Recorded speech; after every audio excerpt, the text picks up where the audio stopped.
বলছিলাম জুরাইজ নামের একজন ব্যক্তি ছিল, সবাই হাদিসটা জানেন, কিন্তু আল্লাহ রাব্বুল আলামিন বলছেন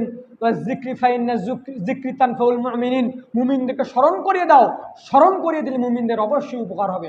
সম্মানিত উপস্থিতি, বলছিলাম যে জুরাইজ নামের একজন ব্যক্তি ছিল, সে সবসময় আল্লাহর ইবাদত করত, মানে জিকির।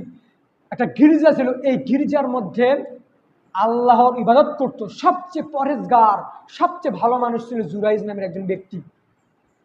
ওই ব্যক্তির যখন জিকির করো, তার মা এসে তাকে ডাকলো যে ইয়া জুরাইজ।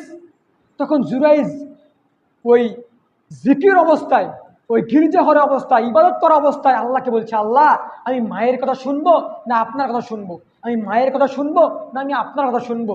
তখন মা ক্ষিপ্ত হয়ে গেলেন, মা রাগান্বিত হয়ে গেলেন। মা রাগান্বিত হয়ে গিয়ে বললেন, আল্লাহ এই জুরাইজ হুয়া জুরাইজ